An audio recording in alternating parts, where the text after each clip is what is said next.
بسم اللہ الرحمن الرحیم الحمد للہ نحمده ونستعینه ونستغفره ونؤمن به ونتوکل علیہ ونعوذ باللہ من شرور انفسنا ومن سیئات اعمالنا من يهده اللہ فلا مضل له ومن يضلل فلا هادی له ونشهد ان لا الہ الا اللہ وحدہ لا شریک له ونشهد أن سيدنا ونبينا وشفيعنا وحبيبنا وسندنا ومولانا محمدا عبده ورسوله صلى الله تعالى عليه وعلى آله وأصحابه وبارك وسلم تسليما كثيرا أما بعد فأعوذ بالله من الشيطان الرجيم بسم الله الرحمن الرحيم ولا تقولوا لمن يقتل في سبيل الله أموات بل أحياء ولكن لا تشعرون وقال تعالى ولا تحسبن الذين قتلوا في سبيل الله أمواتا بل أحياء عند ربهم يرزقون فرحين بما آتاهم الله من فضله ويستبشرون بالذين لم يلحقوا بهم من خلفهم ألا خوف عليهم ولا هم يحزنون يستبشرون بنعمة من الله وفضل وأن الله لا يضيع أجر المؤمنين صدق الله العظيم۔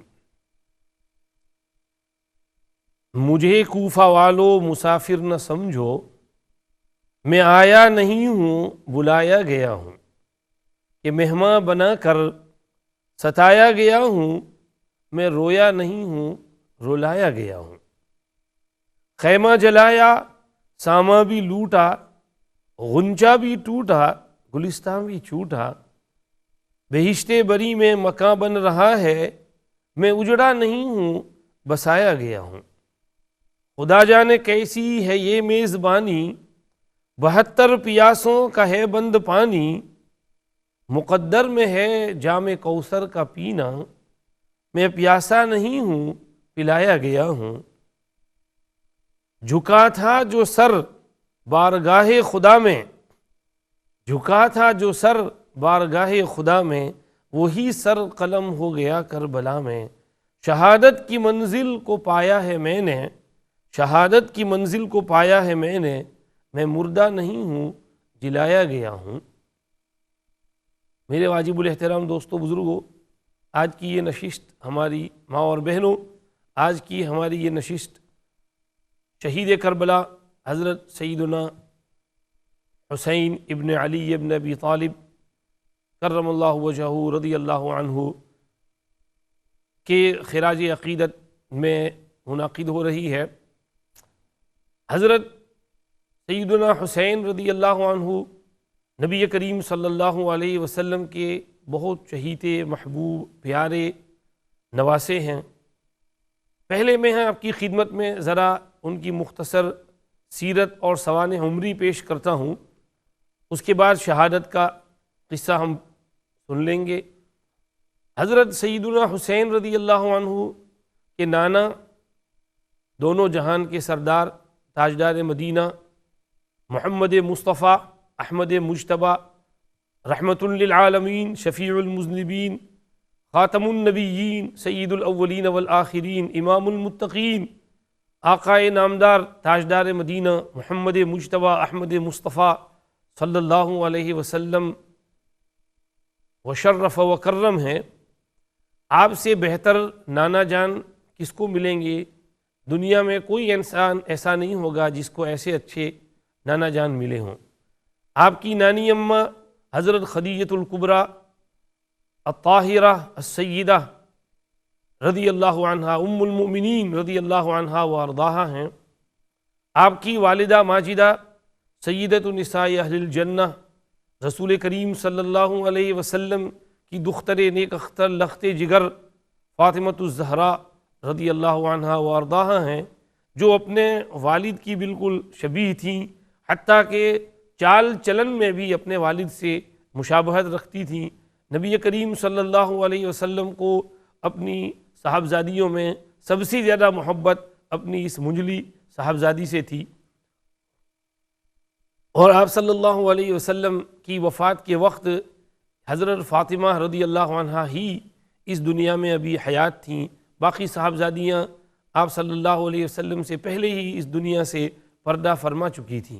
نبی کریم صلی اللہ علیہ وسلم نے وفات سے پیشتر حضرت فاطمہ رضی اللہ عنہا کو پیشین گوئی سنائی تھی کہ آپ تمام خواتین جنت کی سردار ہوں گی، سیدہ ہوں گی۔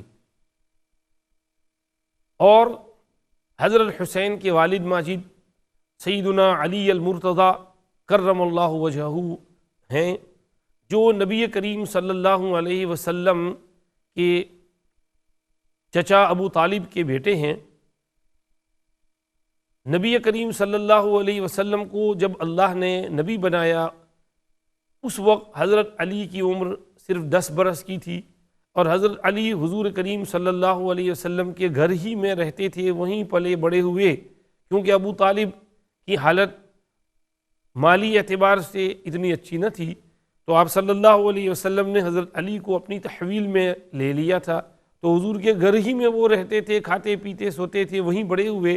جب آپ صلی اللہ علیہ وسلم کو اللہ نے نبوت سے نوازا تو سب سے پہلے کلمہ پڑھنے والوں میں حضرت علی مرتضیٰ کرم اللہ وجہہ ہوئے ہیں، اور مکی زندگی میں حضور کا ساتھ دیا، شیب ابی طالب میں بھی ساتھ رہے، پھر ہجرت کے موقع پر اپنے بستر پر حضور نے آپ کو سلایا، امانتیں آپ کے حوالے کیں۔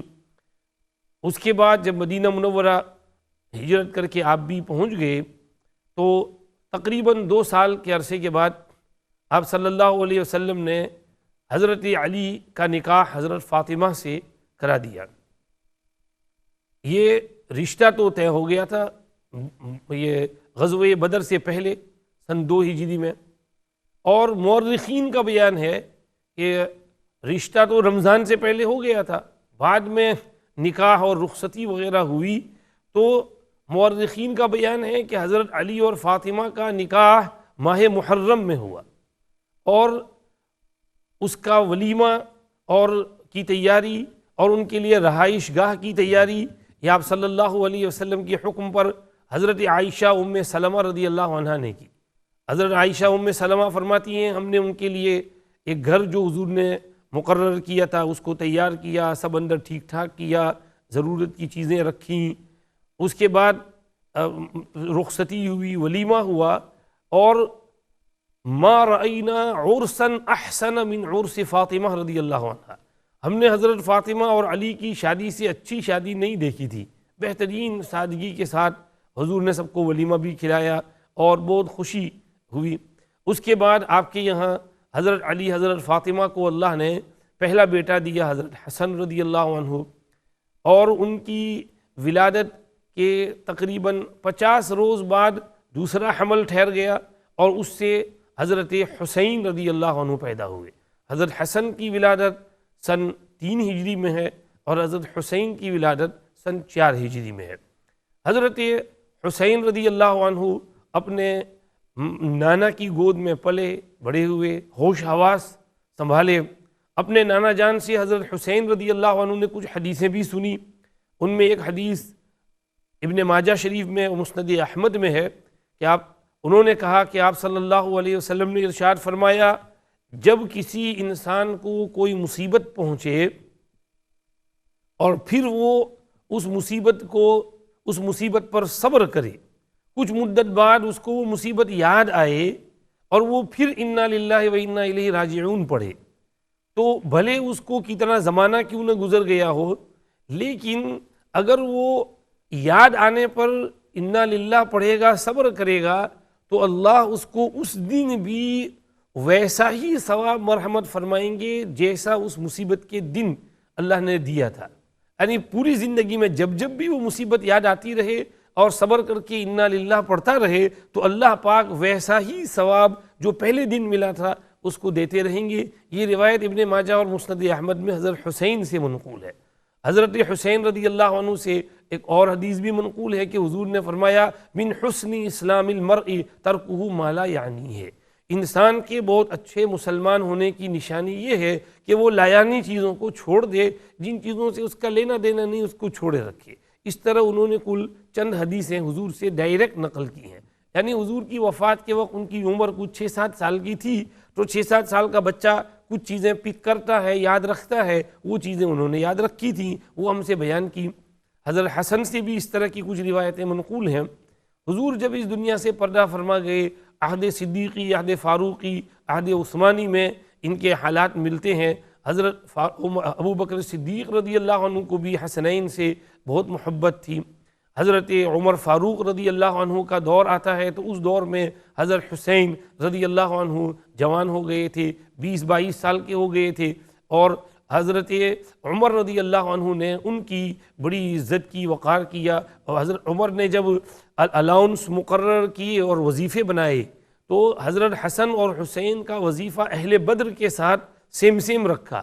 اہل بدر کو حضرت عمر نے سالانہ 5000 درہم فکس کیے تھے، تو حضرت حسن اور حسین کے لیے بھی 5000 درہم فکس کیے۔ ایک مرتبہ یمن سے کچھ بہترین کپڑے آئے جو مدینہ والوں کے لیے، تو حضرت عمر نے اہل مدینہ میں ان کو تقسیم کیا، لیکن پھر فرمایا کہ یہ کپڑے حسن حسین کی شان سے کچھ کم ہیں۔ آرڈر بھیجا یمن کہ بھئی یمن والوں حسنین کے لیے اس سے زیادہ عمدہ شاہی کرتے جو ہے وہ کپڑے بنا کر بھیجو، تو ان کے لیے اسپیشل کپڑے وہاں سے آئے، تو حضرت عمر نے حضرت حسن اور حسین کو بلا کر کے وہ دیے۔ جب ایران فتح ہوا اور کسریٰ کی بیٹیاں یہاں قید ہو کر کے مدینے پہنچی، تو اس کی جو خوبصورت شہزادی تھی پرنسس شہر بانو بنت یزدجرد ابن شہریار، حضرت عمر رضی اللہ عنہ نے اس کو حضرت حسین کے حصے میں دیا۔ حضرت عمر نے فرمایا یہ خوبصورت حسین اور اتنی شہزادی ہے، حضرت حسین ہی کے لائق ہے، حضرت حسین کے ساتھ کے خدمت میں دیا۔ حضرت حسین نے اس سے اپنا رشتہ ازدواجی قائم کیا، اور اس خاتون سے امام زین العابدین علی ابن الحسین ابن علی رضی اللہ عنہ کی ولادت ہوئی، جو آگے چل کر کے امام زین العابدین کے نام سے مشہور ہوئے۔ حضرت حسین رضی اللہ عنہ حضرت عثمان غنی رضی اللہ عنہ کے دور میں جوان ہو چکے تھے، اور بہت سی اہم کارناموں کو انہوں نے انجام دیا۔ مورخین نے لکھا ہے، بیان کیا ہے کہ حضرت عثمان غنی رضی اللہ عنہ کے دور میں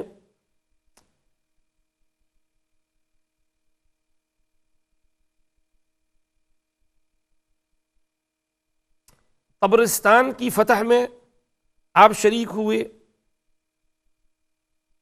اسی طرح سے افریقہ کی فتح میں شریک ہوئے۔ سن 30 ہجری میں سعید بن العاص کی قیادت میں جب یہ ماوراء النہر کی طرف لشکر چلا، جرجان کا علاقہ فتح ہوا، تو اس فتح میں حضرت حسین نے بہت اہم کارنامہ انجام دیا تھا۔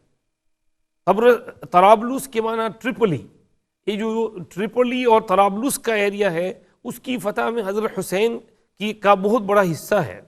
یہاں تک کہ واپس جب حضرت حسین مدینہ منورہ آئے ہیں تو سن 34 ہجری میں حضرت عثمان غنی رضی اللہ عنہ کی شہادت والا قصہ پیش آیا۔ بلوائیوں نے حضرت عثمان غنی رضی اللہ عنہ کے گھر کا محاصرہ کر لیا، اور ریبلز نے کہا کہ ہم حضرت عثمان سے مطالبہ کرتے ہیں کہ آپ اپنے آپ کو معزول کر دو، ڈیموٹ ہو جاؤ اور کسی دوسرے کو مقرر کرو، مگر حضرت عثمان غنی رضی اللہ عنہ نے کہا کوئی وجہ نہیں ایسا کرنے کی۔ انہوں نے محاصرہ کر لیا، تقریباً 2 ہفتے تک محاصرہ کیے رہے۔ تو اس درمیان حضرت علی کرم اللہ وجہہ نے حسنین کو بھیجا کہ تم جوان لڑکے ہو، تم لوگ جا کر حضرت عثمان کے گھر کا پہرا دو۔ چنانچہ رات دن وہاں پہرا رہتا، اور یہ جوان لڑکے حضرت حسن، حضرت حسین، حضرت عبداللہ بن زبیر، عبداللہ ابن طلحہ، یہ لوگ پہرا دیتے۔ تو حضرت حسین نے اس وقت بھی حضرت عثمان کی حفاظت کا کارنامہ انجام دیا۔ خیر بالآخر بلوائیوں نے برابر کے مکان میں گھس کر، چھلانگ مار کر کے، دیواریں پھلانگ کر حضرت عثمان کے گھر میں چپ چاپ سے پیچھے کے راستے سے گھس کر حضرت عثمان کو شہید کر دیا۔ اس کے وقت جو ہے عجیب کوہرام مچ گیا مدینہ شریف میں، کچھ دن کے لیے عجیب سناٹا رہا۔ پھر حضرت علی کرم اللہ وجہہ کو سب نے اپنا امیر اور خلیفہ مقرر کیا، تو حضرت حسین نے اپنے والد کا ساتھ دیا، اپنے والد کے ساتھ رہے، یہاں تک کہ جب جنگ جمل صفین ہوئی تو اس میں بھی حضرت حسین اپنے والد ماجد کے ساتھ تھے۔ جب سن 40 ہجری میں حضرت علی کرم اللہ وجہہ بھی جمعہ کے روز 17 رمضان سن 40 ہجری میں شہید ہوئے، تو ظاہر ہے بیٹے کو اپنے باپ کا جو غم ہونا ہے وہ ہوا۔ حضرت حسین نہایت غمگین رہے۔ آپ کے بڑے بھائی حضرت حسن کو خلیفہ مقرر کیا گیا، تو حسین اپنے بڑے بھائی کے ساتھ رہے، یہاں تک کہ پھر جب سن 50 ہجری میں حضرت حسین بھی اللہ کو پیارے، حضرت حسن اللہ کو پیارے ہو گئے، تو حضرت حسین اب اپنے خاندان کے بڑے اور رئیس سمجھے جاتے تھے۔ حضرات اہل بیت میں بڑے یہی تھے، اور حضرت حسین نہایت عابد شب زندہ دار تھے، اس وقت کے سب سے بزرگ انسان تھے، عبادت میں بھی، زہد میں بھی، شجاعت میں بھی، بہادری میں بھی، دلیری میں بھی اپنی مثال آپ تھے۔ تقریباً 10 سال کا عرصہ گزرا، حضرت معاویہ رضی اللہ عنہ خلیفہ تھے۔ سن 60 ہجری میں حضرت معاویہ رضی اللہ عنہ ماہ رجب سن 60 ہجری میں انتقال کر گئے۔ اس وقت انہوں نے اپنے بیٹے یزید ابن معاویہ کو اپنا ولی عہد مقرر کیا، یعنی ڈیپیوٹی بنایا۔ تو حضرت حسین، عبداللہ ابن الزبیر وغیرہ نے اس کو خلیفہ ماننے سے انکار کیا، قبول نہیں کیا کہ بھئی اس کی خلافت اس طرح کیسے مقرر ہو جائے۔ اور صرف آپ نے نہیں بلکہ عالم اسلام کے اکثر علاقوں نے یزید کو خلیفہ قبول نہیں کیا تھا۔ اس وجہ سے یزید کی ولی عہدی سے انتشار پیدا ہو گیا۔ صرف اہل شام، دمشق اور سیریا والوں نے قبول کیا تھا، باقی مصر والے، عراق والے اور اسی طرح حجاز والے، مکہ مدینہ والے ناخوش تھے۔ حضرت حسین مدینہ منورہ سے مکہ مکرمہ چلے آئے، یہاں پر کچھ ہفتے مہینے آپ نے گزارے، تو کوفہ عراق والوں نے خطوط لکھے کہ آپ ہمارے پاس چلے آئیے، ہم چاہتے ہیں کہ آپ کے ذریعے سے امت میں اتحاد، اتفاق، یونٹی قائم ہو جائے اور آپ جو ہیں اس انتشار کو ختم کریں۔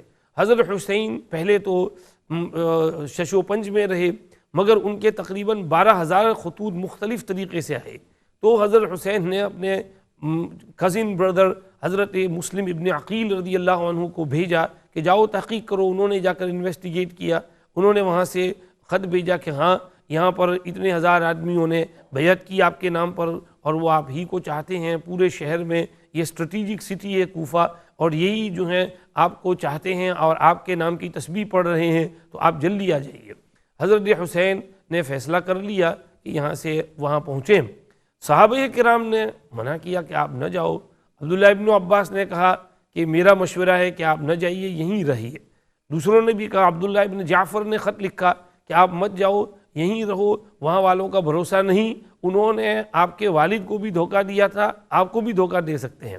مگر حضرت حسین نے کہا کہ بھئی امت کا شیرازہ اس وقت بکھر چکا ہے اور امت میں بہت زیادہ انتشار ہے، اور میرا مقصد صرف اس انتشار کو ختم کرنا اور اتفاق، اتحاد کو قائم کرنا اور حق کو سربلند کرنا ہے، تو اس لیے میں جو ہے مجھے اجازت دو، میں چلتا ہوں۔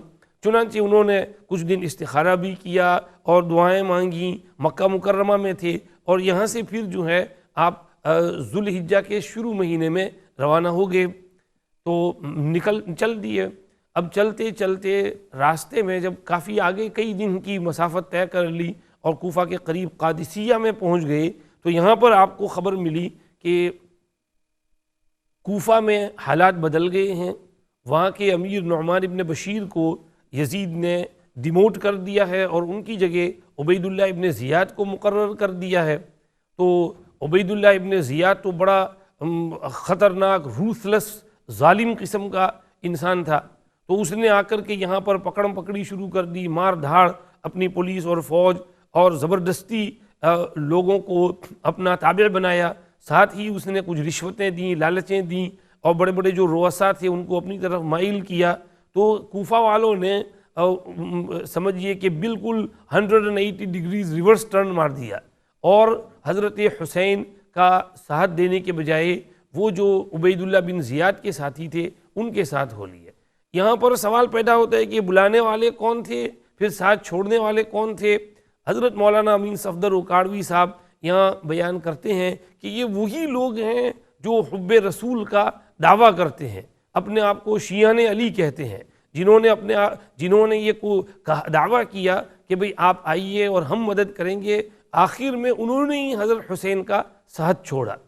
انہوں نے ابن زیاد کی لالچ میں آ گئے، کچھ لوگ دھمکی سن کر کے پیچھے بزدلی اور بزدلی دکھائی، اور کچھ لوگ لالچ میں پھنس گئے۔ حضرت حسین کو جب یہ پتہ چلا، آپ کو یہ بھی خبر ملی کہ مسلم ابن عقیل کو بڑی بے دردی سے شہید کر دیا گیا ہے، تو آپ نے مشورہ کیا، ارادہ کیا کہ بھئی جب یہ حالات ہیں تو واپس لوٹ جائیں، مگر مسلم ابن عقیل کے بھائیوں نے کہا کہ نہیں، اب ہم جو ہیں آگے چلتے ہیں اور جو اپنے بھائی کا جو سمجھیے کہ بدلہ ہے وہ چکاتے ہیں۔ حضرت حسین نے چونکہ خود مسلم کو بھیجا تھا، آپ بہت نرم دل تھے، اس لیے اپنی نرم دلی کی وجہ سے آپ نے کہا کہ ٹھیک ہے چلو۔ بعض مرتبہ آدمی سوچتا کچھ ہے ہوتا کچھ ہے، اور بعض مرتبہ انسان کے اختیار سے بہت سی چیزیں نکل جاتی ہیں، تو حضرت حسین کو بھی آگے چلنا پڑا۔ آگے چلے، ایک جگہ فرزدق ملے شاعر، ان سے پوچھا کوفہ والوں کا کیا حال ہے، تو انہوں نے کہا کہ ان کے دل آپ کے ساتھ ہیں لیکن تلوار ابن زیاد کے ساتھ ہے، اس لیے مجھے بہت ڈر لگتا ہے کہ وہ لوگ ابن زیاد کا ساتھ دے کر کہیں آپ کے خلاف نکل کر آپ کو شہید نہ کر دیں۔ آپ نے کہا کہ بھئی جو ہونا ہے ہوگا، مقدر میں ہم آگے چلتے ہیں۔ آپ نے ان کو خط لکھا، ایک خط، دو خط، تین خط لکھے۔ وہاں سے عبید اللہ بن زیاد نے یہ فوج روانہ کر دی، یہ حر ابن یزید کی قیادت میں۔ حضرت حسین کوفہ سے ہٹ کر کے کربلا کی طرف چلے گئے۔ وہاں پر پہنچے تو پوچھا اس جگہ کا نام کیا ہے؟ بولا کربلا۔ آپ نے فرمایا او ہو کرب و بلا ان، کرب کے معنی بے چینی، انگزائٹی، ورری، اور بلا کے معنی مصیبت، پریشانی۔ چنانچہ وہی کرب اور بلا جو ہے اس کربلا کے میدان میں ہوئی۔ نہر فرات کے قریب آپ پڑاؤ ڈالے ہوئے تھے۔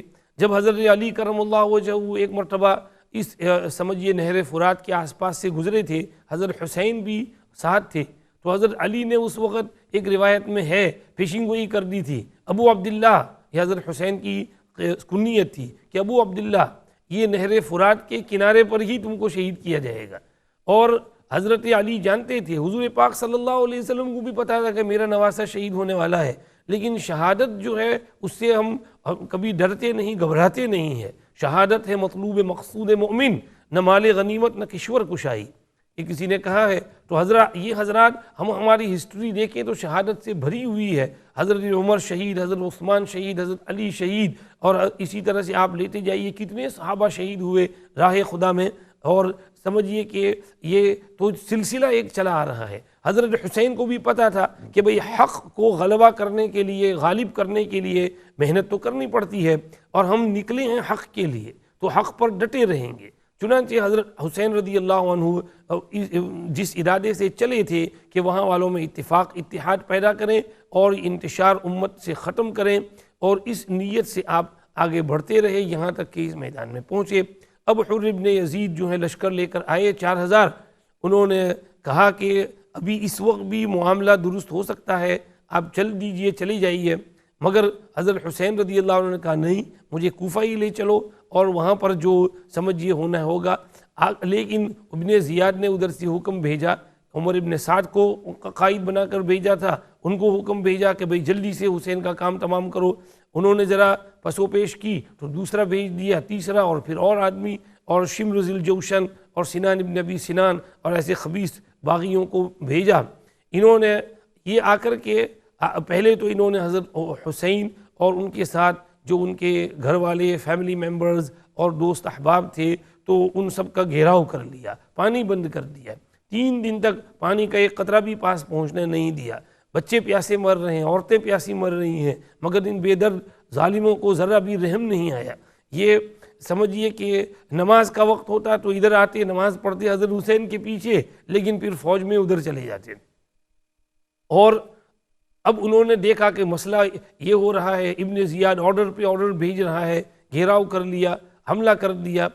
اور ابن یزید اور دوسرے کچھ لوگ تھے، انہوں نے حضرت حسین کا ساتھ دیا اور ادھر آ گئے، اور ادھر سے نکل کر کے بھئی ہم تو حضرت حسین کے ساتھ ہیں، سہارا دینا شروع کر دیا۔ حضرت حسین وہاں سے جب چلے تھے تو اپنا پورا خاندان ساتھ لے کر چلے تھے، اپنے گھر والے اور اپنی بہن حضرت زینب اور اپنے بیٹے بچوں سب کو لے کر چلے تھے۔ اس میدان میں جب جنگ شروع ہوئی تو پہلے تو آپ کے جو فدائی تھے انہوں نے آپ کا دفاع کیا، خود اپنی جان قربان کر دی اور میدان جنگ میں کود پڑے۔ اس طرف حضرت حسین کے ساتھ صرف 80 آدمی اور ادھر 4000 کی فوج۔ اب 80 4000 کا مقابلہ کیسے کریں؟ لیکن آگے بڑھتے گئے اور اپنی بہادری شجاعت دکھاتے گئے، ایک کے بعد دوسرے شہید ہو رہے ہیں۔ حضرت حسین رضی اللہ عنہ نے پہلے تو کہا کہ بھئی ذرا لڑائی موقوف کرو۔ ویسے یہ حادثہ ہوا جمعہ کے روز، یہ لوگ حملہ کرنے والے تھے جمعرات کے روز، مگر حسین نے کہلوایا کہ بھئی ابھی تم رک جاؤ، آج شب جمعہ ہے، آج کی رات ہم کو ٹھیک سے گزار لینے دو۔ حضرت حسین پوری رات تہجد میں عبادت میں لگے رہے، اللہ کے سامنے آہوزاری کرتے رہے۔ تھوڑی دیر کے لیے آنکھ لگی تو رسول پاک صلی اللہ علیہ وسلم کی خواب میں زیارت ہوئی۔ آپ صلی اللہ علیہ وسلم نے بشارت دی کہ حسین تم ہمارے پاس آنے والے ہو، جم کر کے رہنا، اور کچھ بشارت دی۔ حضرت حسین نے صبح کو اپنی بہن کو بلایا، حضرت زینب کو، اور فرمایا دیکھو میں تو شہید ہونے والا ہوں، لیکن میرے مرنے کے بعد تم جو ہے رونا پیٹنا نہیں، جو تقدیر میں لکھا ہے وہ تو ہو کر رہتا ہے۔ ہم حق پر تھے، اپنے آپ کو حق پر سمجھتے ہیں اور حق کو اسٹیبلش کرنے کے لیے نکلے تھے، اور راہ حق میں جب جان چلی جائے تو اس پر کیا افسوس کرنا۔ گھر والوں کو نصیحت کی، چھوٹے بچوں کو پیار کیا۔ اس کے بعد ادھر سے جب ظالموں نے حملہ کیا تو حضرت حسین آگے بڑھتے گئے اور دوسرے فدائی جو ہیں وہ جان اپنی قربان کرتے گئے، یہاں تک کہ حضرت حسین دن چڑھنے لگا۔ حضرت حسین رضی اللہ عنہ بھی میدان جنگ میں تلوار لے کر کے آگے بڑھ رہے ہیں اور اشعار پڑھتے جا رہے ہیں۔ انا ابن علی الخیر بن آل ہاشمی کفانی بہذا مفخر حین افغرو، میں علی کا بیٹا ہوں جو ہاشمی خاندان کے بہت اچھے انسان ہیں، یہی میرے فخر کے لیے کافی ہے جب میں فخر کے لیے کچھ کہوں۔ وجدی رسول اللہ اکرم من مشا، وجدی رسول اللہ اکرم من مشا وفین الہدا والوحی والخیر یذکر، میرے نانا تو اللہ کے رسول ہیں، سب سے معزز انسان ہیں جنہوں نے اس دھرتی پر پاؤں رکھا ہو۔ ہمارے گھرانے میں تو قرآن بھی اترا، ہدایت کی باتیں آئیں، نورانی انوارات نازل ہوئے، اور خیر کی باتیں ہمارے گھر سے پھیلی ہیں۔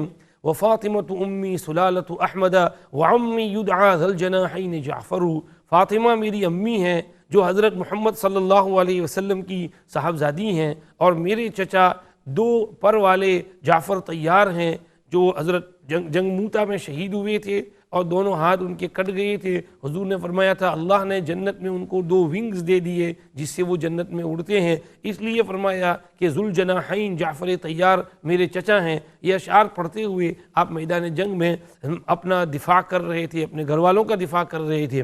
آپ جدھر جاتے دشمن بھاگتے ادھر سے، اور دور دور سے حملہ کرتے، قریب آنے کی ہمت نہیں پڑ رہی تھی، کیونکہ حضرت حسین کون تھے؟ حضرت علی کے بیٹے تھے، اور حضرت علی کون ہیں؟ شیر خدا ہیں، اور شیر کا بیٹا شیر ہوتا ہے۔ تو حضرت علی بھی، حضرت حسین بھی اپنے والد ماجد کی طرح سے، بے حیدر کرار کی طرح سے وہ میدان جنگ میں کارنامہ انجام دے رہے تھے، اپنا دفاع کر رہے تھے، اپنے گھر والوں کو بچانے کے لیے کوشش کر رہے تھے۔ اب دشمن دور سے تیر مارتے ہیں، کبھی زخمی کر رہے ہیں۔ حضرت حسین نہر کے قریب گئے، پانی پینے کی کوشش کی تو ایک دشمن نے تیر مارا، اور آپ کے اور پانی کے بیچ میں وہ تیر پھینک مارے اور آپ کو روک دیا۔ تو حضرت حسین کی زبان سے نکل گیا، اللہ تجھے بھی اسی طرح پیاسا مارے جس طرح تو مجھ کو پیاسا مار رہا ہے۔ آپ پھر ادھر مڑے، پانی نہ پی سکے، اور دشمن جو ہیں ادھر ادھر افراتفری بھاگ رہے ہیں۔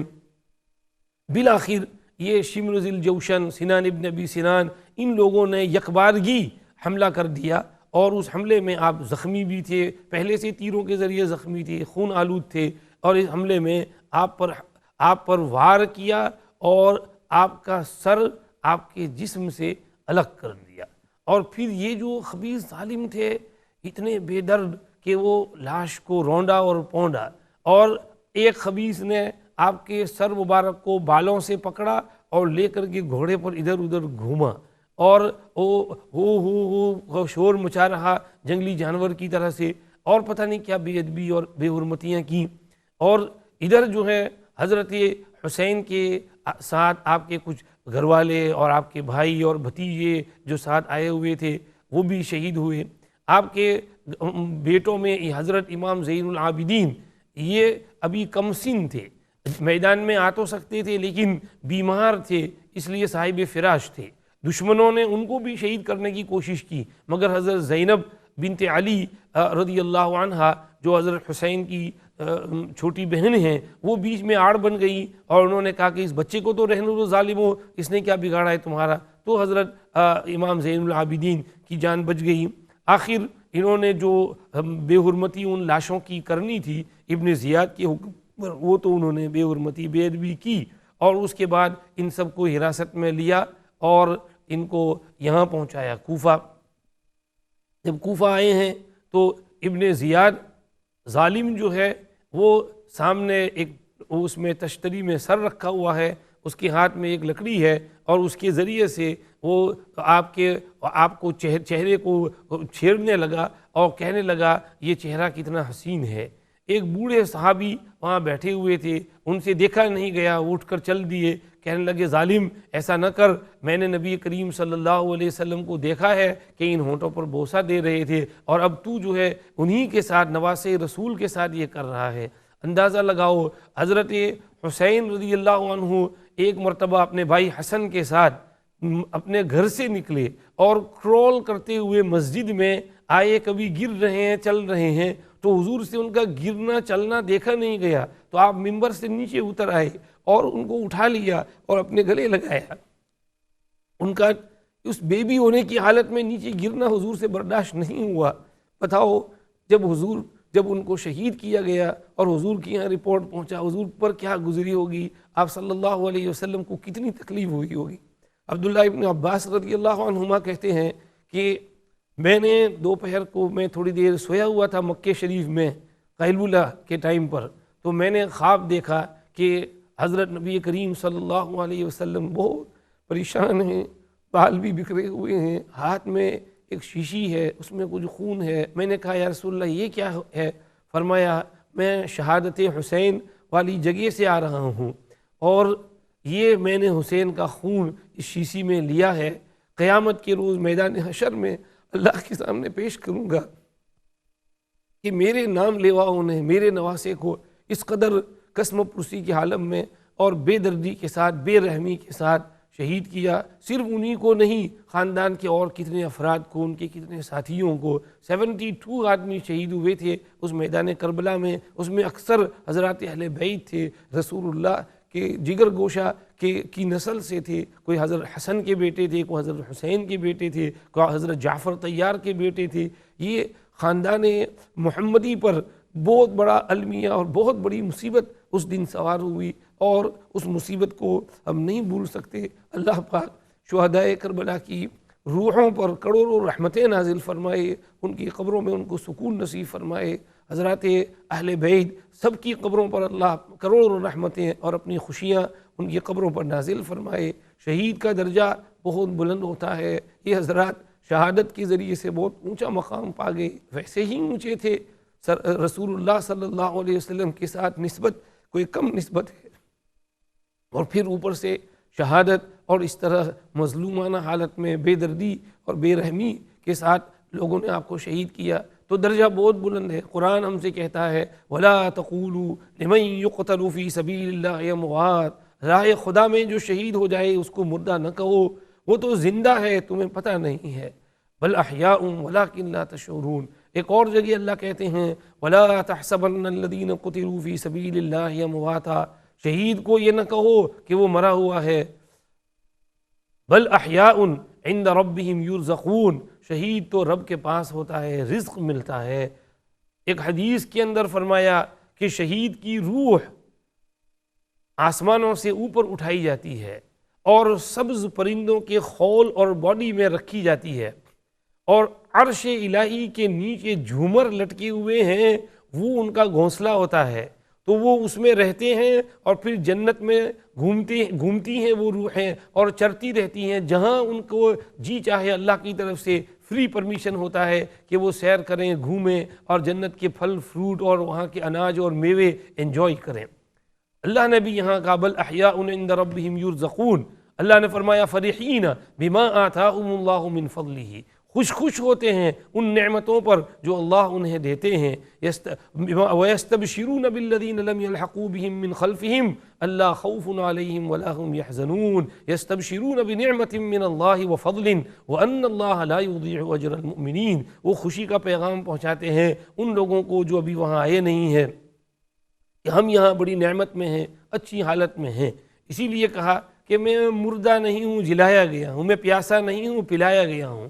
وہ تو وہاں گئے اور جاتے ہی حوض کوثر کا پانی ان کو نصیب ہو گیا، وہاں کی نعمتیں مل گئیں، اور وہاں کے یہاں پر یہ لاش کی ظاہر میں بے حرمتی ہوئی، وہاں پر جنت کے کپڑے ان کو، ریشمی کپڑے ان کو دے دیے گئے، اور بڑی اچھی حالت میں وہ وہاں پر سیر کر رہے ہیں۔ تو حضرت حسین کا تو درجہ اللہ پاک نے دنیا میں پہلے سے زیادہ بلند کر دیا، بڑھا دیا، اور اس طرف جو ہے جو ہونا تھا ظالموں کا وہ ہوا۔ ظالم لوگ جو حضرت حسین کی شہادت میں شریک تھے، ان میں سے کوئی بھی اس کے بعد چین کی نیند نہیں سو سکا، ہر ایک پر کوئی نہ کوئی آفت آئی۔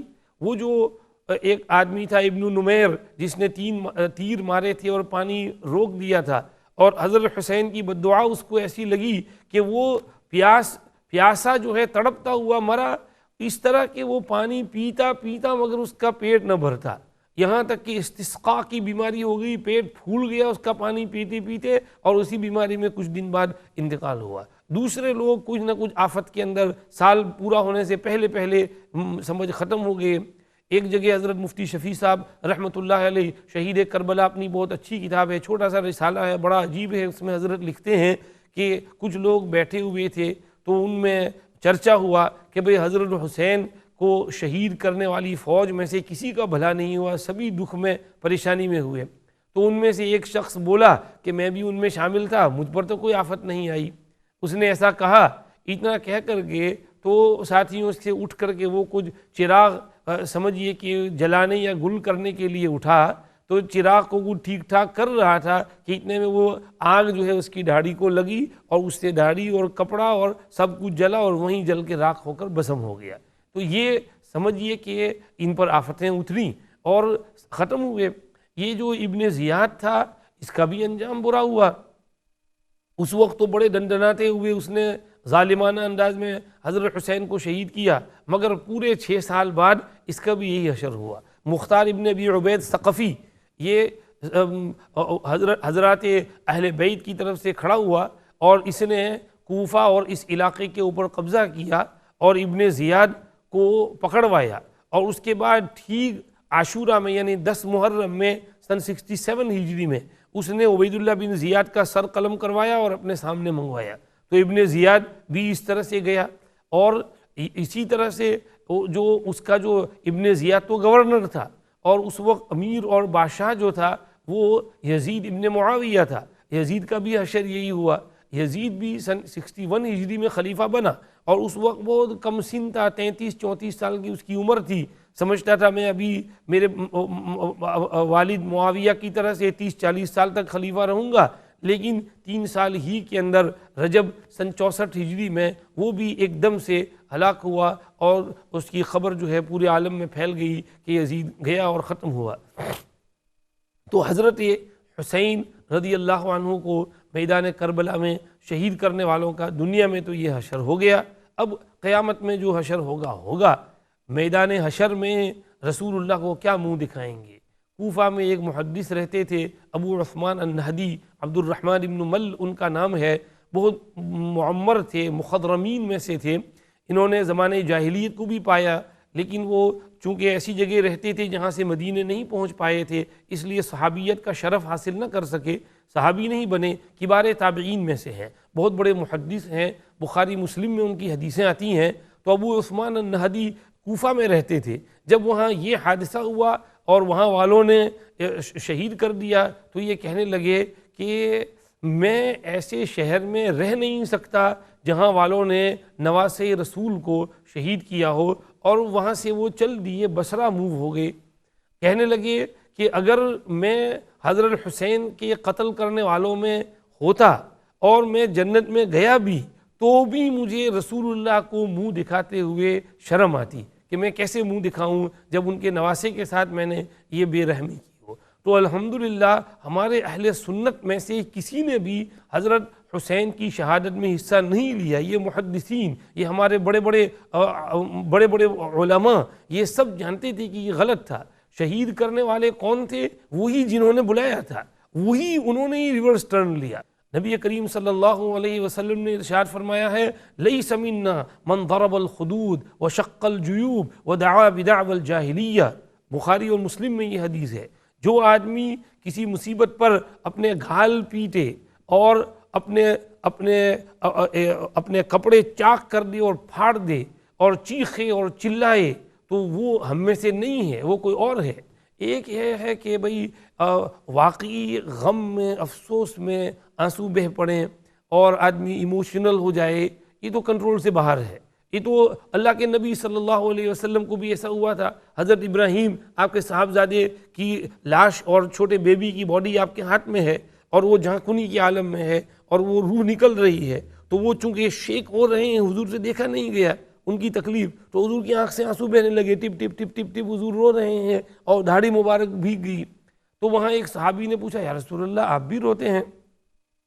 تو آپ صلی اللہ علیہ وسلم نے فرمایا انما ھذہ رحمۃ وانما یرحم اللہ من عبادہ الرحماء، یہ غیر اختیاری رونا جو آتا ہے یہ تو رحمت ہے اور دل کی نرمی کی وجہ سے ہے، اور اللہ بھی اپنے ایسے ہی بندوں پر رحم کرتے ہیں جو خود رحم دل ہوتے ہیں۔ جس کی دل میں رحم نہیں اس پر اللہ بھی رحم نہیں کرتے۔ تو حضور خود اس وقت روئے تھے اور اس کی علت حضور نے یہ بیان کی تھی۔ اور ایک اور جگہ حضور نے فرمایا ان اللہ لا يعذب بدمع العین ولا بحزن القلب ولكن يعذب بهذا او يرحم واشار الى لسانه۔ حضور نے فرمایا اللہ پاک دل کے غم اور افسوس پر عذاب نہیں دیتے، آنکھ کے آنسو پر عذاب نہیں دیتے، لیکن یہ جو اس سے جو نکلتا ہے اس پر اللہ یا تو پکڑ کرتے ہیں یا رحم کرتے ہیں۔ حضرت زینب کتنی صبر والی تھیں، جب یزید کے دربار میں لایا گیا انتہائی صبر کے ساتھ، اور بے شک رو رہی ہیں، افسوس ہیں، لیکن ہمت حوصلے کے ساتھ باتیں کر رہی ہیں، ہوش حواس ان کے برابر ٹھکانے ہیں۔ اور وہاں سے پھر یزید نے ان کو بھیجا۔ حضرت امام زین العابدین کو دیکھو، اس کے بعد سمجھیے کہ کتنے بڑے ہمارے اہل سنت کے بڑے امام بنے، ان کی اولاد کو دیکھو، حضرت امام محمد الباقر، حضرت امام جعفر الصادق، حضرت امام اسماعیل ابن جعفر الصادق، حضرت امام موسیٰ الکاظم، حضرت علی الرضا اور محمد التقی علی النقی، یہ سب ہمارے اکابر ہیں اور ہمارے اہل سنت کے اکابر ہیں۔ ان کے یہاں دوسرے لوگ جب آتے تھے تو وہ ان کو مار بھگا کر نکال دیتے تھے۔ حضرت امام جعفر صادق کی خدمت میں یہ لوگ آئے تھے اور انہیں پیٹنے لگے، حضرت جعفر صادق نے نکال دیا، تم جاؤ یہاں سے، ہمارا کچھ لینا دینا نہیں۔ حضرت امام جعفر صادق تو ہمارے اکابر ائمہ میں سے ہیں۔ امام ابو حنیفہ رحمۃ اللہ علیہ اور یہ سب اہل سنت نے ان سے استفادہ کیا ہے۔ امام محمد الباقر تو ہمارے محدثین میں سے ہیں، بخاری شریف، مسلم شریف میں ان کی حدیثیں آتی ہیں۔ مسلم شریف میں حجۃ الوداع کی جو طویل لمبی حدیث ہے وہ امام محمد الباقر کے حوالے سے ہے، جس میں حضرت جابر نے پورا حجۃ الوداع کا قصہ جو ہے بیان کیا ہے۔ تو یہ حضرات اہل بیت یہ تو ہمارے ہیں، اور ہم الحمدللہ ان سے ویسی محبت کرتے ہیں جیسی ان کی محبت کا حق ہے۔ قرآن حدیث میں تو ہے وَبَشِّرِ الصَّابِرِينَ الَّذِينَ إِذَا أَصَابَتْهُمْ مُصِيبَةٌ قَالُوا إِنَّا لِلَّهِ وَإِنَّا إِلَيْهِ راجعون أُولَئِكَ عَلَيْهِمْ صَلَوَاتٌ مِّن رَّبِّهِمْ وَرَحْمَةٌ وَأُولَئِكَ هُمُ الْمُهْتَدُونَ۔ صبر کرنے والوں پر اللہ کی رحمتیں اترتی ہیں، اِنَّا لِلَّهِ پڑھنے والوں پر اللہ کی رحمتیں اترتی ہیں۔ اور آگے بس ختم کرتا ہوں بات کو کہ یہ اس سلسلے میں علامہ غلام رسول سعیدی کی شرح ہے، شرح مسلم، اس میں انہوں نے ایک جگہ یہ نوحہ ماتم پر بڑی اچھی بحث کی ہے۔ اس میں انہوں نے حضرت علی کرم اللہ وجہہ کا قول غالباً نقل کیا ہے اور یہ کہا کہ جو آدمی، نہج البلاغہ کے حوالے سے شاید نقل کیا ہے، کہ جو آدمی مصیبت کے وقت اپنی ران پر ہاتھ مارے تو اس کی مصیبت کا ثواب ضائع ہو جاتا ہے۔ یعنی ران پر بھی ہاتھ نہیں مارنا چاہیے۔ آج ہمارے اوپر کوئی مصیبت آئے تو ہم گالم گلوجی شروع کر دیتے ہیں، تو وہ نہیں ہونا چاہیے، ادھر ادھر کی باتیں نہیں ہونی چاہیے، اپنے آپ کو مارنا پیٹنا نہیں چاہیے، ثواب ضائع ہو جاتا ہے۔ تو اس لیے صبر سے کام لیں۔ بہرحال بات جو ہے اس سلسلے میں تھی کہ حضرات اہل بیت کا اللہ کے یہاں بہت اونچا مقام، یہ آل رسول ہیں، خاندان رسول ہیں، ہم تو ہر نماز میں ان پر درود بھیجتے ہیں، اللہم صلی علی محمد وعلی آل محمد کما صلیت علی ابراہیم وعلی آل ابراہیم انک حمید مجید۔ حضرت امام شافعی رحمۃ اللہ علیہ کے شعر بڑے پیارے یاد آ گئے، آل النبی ذریعتی وہم الیہ وسیلتی بہم ارجو اعطا غدا بید الیمین صحیفتی۔ حضرت امام شافعی فرماتے ہیں خاندان نبوت وہ تو میرا واسطہ ہے، اور نبی تک پہنچنے کے لیے یہی تو ذریعہ ہیں، اور میدان حشر میں انہی کی برکت سے مجھے میرا اعمال نامہ دائیں ہاتھ میں ملے گا انشاءاللہ۔ حضرات اہل بیت کی برکت سے اعمال نامہ دائیں ہاتھ میں ملے گا، اور برکت ہوگی ان کے ذریعے سے ہم سفارش کروائیں گے۔ دوسری جگہ امام شافعی کا ایک اور شعر ہے، یصلی علی المبعوث من آل ہاشم ویغزی بنوہ ان ذا لعجیب۔ خاندان ہاشم کہ پیغمبر پر تو لوگ درود پڑھتے ہیں اور ان کی اولاد کو قتل کرتے ہیں، کتنی عجیب بات ہے۔ تو لوگوں کو خیال کرنا چاہیے۔ بہرحال یہ چیزیں ہونی تھی ہوئیں۔ اللہ رب العزت والجلال شہدائے کربلا کی ارواح پر کروڑوں رحمتیں، برکتیں، سلامیاں نازل فرمائے۔ رسول پاک صلی اللہ علیہ وسلم کے روضہ شریفہ پر کروڑوں درود و سلام ہم سب کی طرف سے نام لے لے کر پیش فرمائے، اور ہمیں حضرات اہل بیت کی بھی صحیح اور سچی اور کامل اور کمپلیٹ محبت نصیب فرمائے، اور ساتھ ہی حضرات صحابہ کرام رضوان اللہ علیہ مجمعین کی بھی پوری پوری سچی محبت عطا فرمائے، اور ہم سب کو اللہ پاک صراط مستقیم پر مرتے دم تک قائم فرمائے۔ اللہ ہم سے راضی ہو جائے۔ جزاکم اللہ، thank you very much for listening, وآخر دعوانا ان الحمد للہ رب العالمین، وصلی اللہ وسلم علی سیدنا محمد وآلہ واصحابہ اجمعین برحمتک یا ارحم الراحمین۔